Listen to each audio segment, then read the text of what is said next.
Welcome to the T-Squared Dad's Brown Bag Podcast. Here's your hosts, Kyle Baker and Dieter Burrell.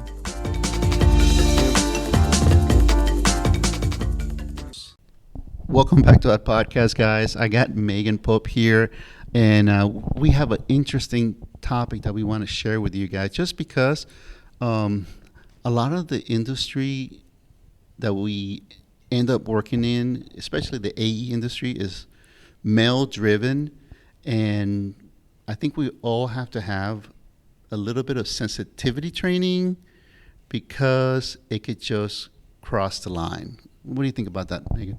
Oh, 100%. Listen, I understand that the men have dominated this industry, but listen, women are coming through. AIA is doing a great job of getting women in architecture to do their own thing, and I'm so glad that I've been associated and part of that team.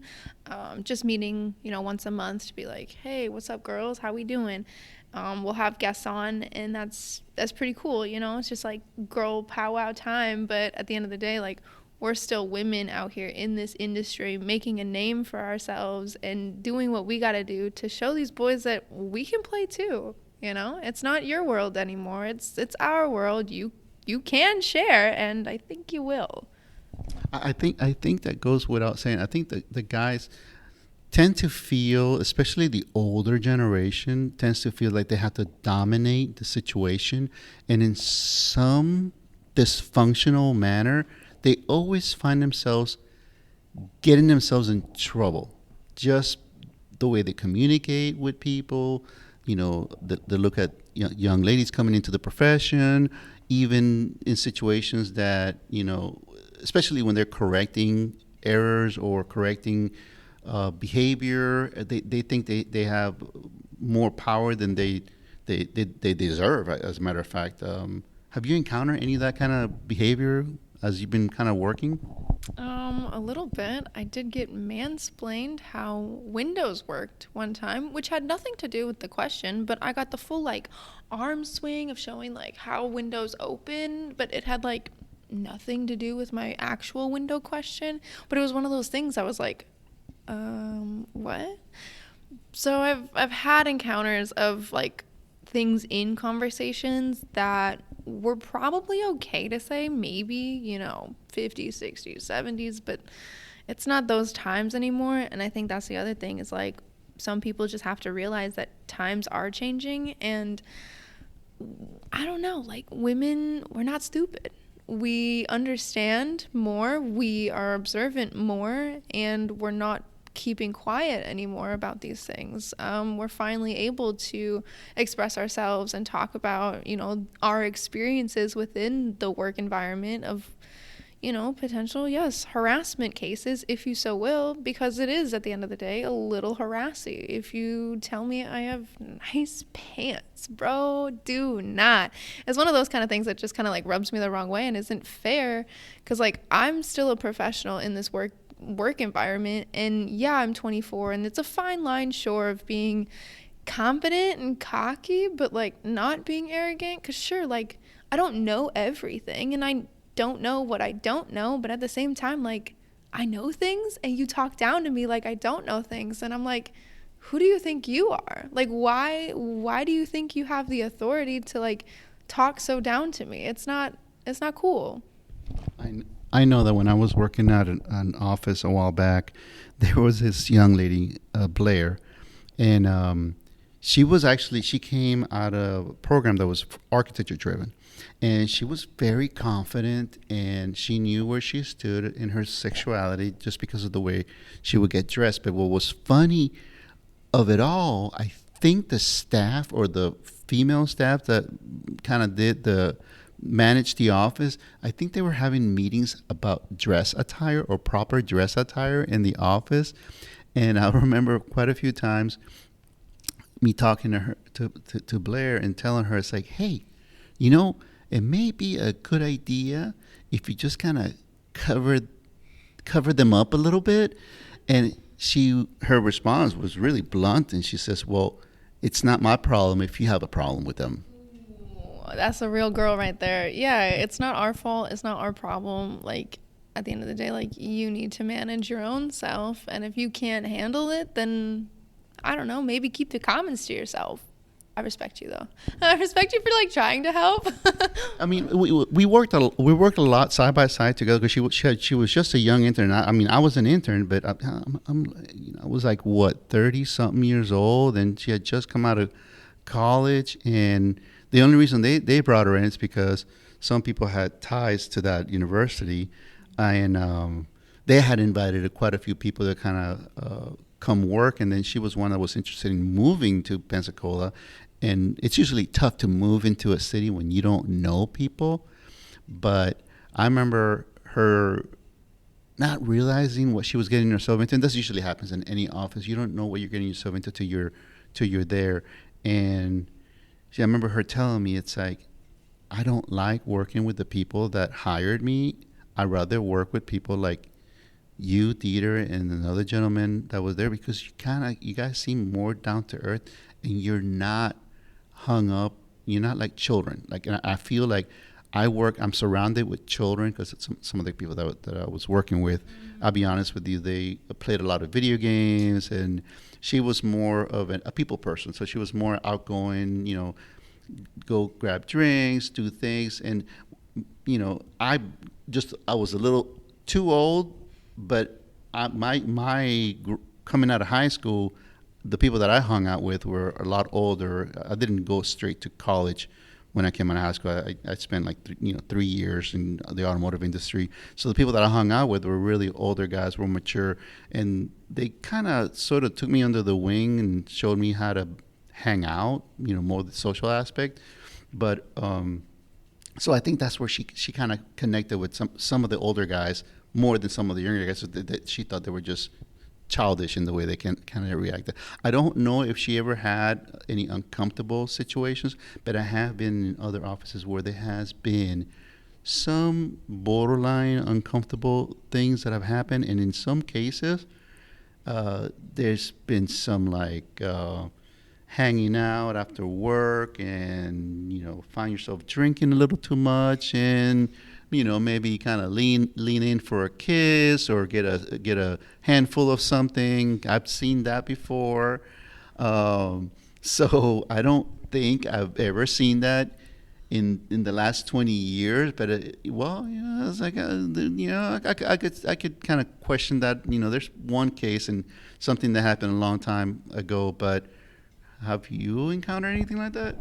I mean, not necessarily, but, when I started, I was 22 and quiet and naive. So I just kind of kept my head down. I didn't really say much. I just kind of stayed silent. I try to still find my voice, if I'm being honest, because it's hard to counteract in the moment. Like, you're so shocked, you're so taken aback by, like, what? Like, did you just say that? What? Did you really just, act like that? And so it's hard, like, in the moment to honestly make somebody else feel as uncomfortable as they just made you feel. And I think that's kind of how I'm trying to go about it. Like, okay, if you're going to make me feel uncomfortable, like, what's the harm in me making you as uncomfortable? Like, okay, nice pants. Well, nice bald spot, Like, I don't know. I mean, here's another example, and this was kind of weird because it was told by the person that saw it, and this person, we're gonna say female X, was coming up the stairs and happened to catch one of her project managers sniffing her blouse, and she kind of just stood, female X stood there and said, "What are you doing?" And what was the weirdest thing, she says, it's almost like catching a cat, and the cat just drops the stuff and takes off like nothing ever happened. Call him out. Nothing ever happened. Like, you're so spooked. Like, ah. No, 100%. Like, make them as uncomfortable as you feel, right? And literally today, Dita, this is why I wanted to talk to you about it, because literally, like, right before we recorded this, I encountered what, yes, some would say a little sexist. I'm in this client meeting, and I have my other male counterpart with me who is more grade and experienced than I, sure. But I specifically, yes, it's an interior renovation project, right? So I'm there to ask questions about the interiors. So I do. I ask, how do these cubicles work for the function of the space? Do your employees like them? I see that, these 3 people are shoved into one cubicle trying to work. Like, do you want more open spaces? Do you want more collaborative sort of environments? And he turns to my male counterpart, who did not care about the question that I asked, did not know why I was probably even asking the question in the first place, and turned to him to answer my question. And I'm like, I'm literally here to do my fucking job, and you turn to him who doesn't care about this question that I asked, and you answer to him. Who asked the question? Not him. Nope. But he answered the question to him. And so I turned back and I proceeded with like a same question. Like, do you feel as if, your current office layout with these cubicles is effective and efficient for the end users of the space? Do they function in a better environment, or would they function in a better environment, such as a more open collaborative space? Again, I posed the question the same, but like also slightly different. Nope, turned right back to him to answer. Honestly, I think cubicles are really good for them. They get their own space, but they should have lower walls, and probably some collaborative spaces would be good. But did not look at me, did not answer the question to me, and just turned to him, who also did not ask the second posing question. And I was like, okay, I'm done asking questions. Like, I'll just send you an email. And honestly, like, if you're going to reply, you're going to reply to like all of us. Cause we'll carbon copy, whatever. And it's like, in the moment, it was also one of those things. Like, I was just like, are you kidding? Are you like, I'm right here. Do you not see me? Did you not hear me? And I was just like, did you get mad? Dude, I'm mad right now. I'm so mad. No, I'm not. I mean, it's just like one of those like ranty things that I just got to like get off my chest, because it's like, what? Like, are you kidding? Again, sure, I'm 24. I'm like still kind of coming up in this whole like gaining my experience. But I asked those questions for a very specific reason, just to be ignored, not acknowledged, and then like basically turned his back to me to answer the question to somebody else who, 1, didn't ask the question, 2, didn't even care about the question as to like why I was even asking. And I'm like, okay. It was one of those moments again. I apologize, ladies. I froze. I just shut down, shut up. I was like, whatever, moving on. Because it's just like, like in that moment, like, first of all, it's a new client. So like, I'm not really going to like combat that and be like, whatever. Because like, then I'm going to just scare off the client. But I'm trying to still be a mature professional. So I'll just like bitch about it behind closed doors. But it's like, it's one of those things like, every now and again you encounter something like that where you just get completely looked over and looked past. And yeah, it hurt my fifis and I'm a little butthurt about it. Did he really answer the question? Kind of, but it wasn't directed towards me. And I'm just, a little salty, if you so will. Now, it's interesting that you say that, because right now, the way you reacted to the situation was, your best tool. That's one thing that men aren't really good at, is verbalizing you're wanting to get clear direction from him. That's what you were asking. You were asking him for clear direction so that you would provide a better service. He's not understanding. It could be, I'm going to say, looking on from his perspective, it could have been one of those things that he felt uncomfortable making eye contact with you. It could have not. I'm just saying, it's like some men have, the little person kind of mentality where I'm just not comfortable directing it to you, or it could be just the fact that he's just a sexist pig. I'm only more towards the second option. I mean, I guess I don't know him, so I can't really judge him. But I mean, throughout the rest of like the conversation prior to me trying to ask those said questions, he was making eye contact. But it wasn't like he was talking to like both of us. So his eyes would glance over here and then his eyes would glance over here. So he was like more than capable of looking directly at me. But then when I asked a question very job related, and again, just asking for direction, and again, like as an interior designer, like I'm taking into account the end users. How are they going to feel and function efficiently, effectively within the space that I am potentially having my hand in designing? Like I need to know those questions, or I need to know the answers to those questions. And if you don't provide those, how can I do my job?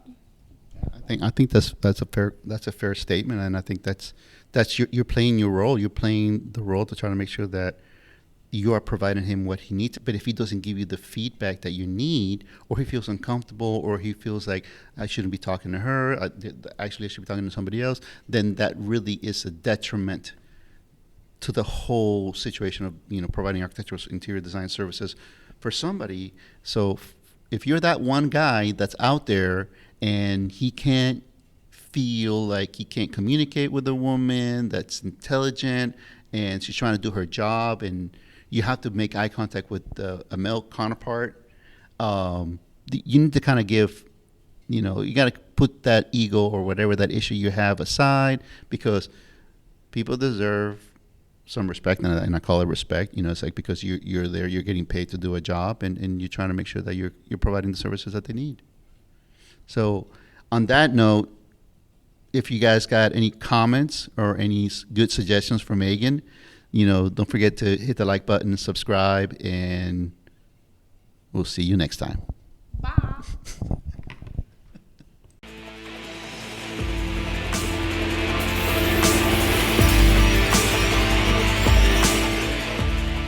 Thanks for listening to the T-Squared Dad's Brown Bag Podcast. Please subscribe on your favorite platform, and we will talk to you next time.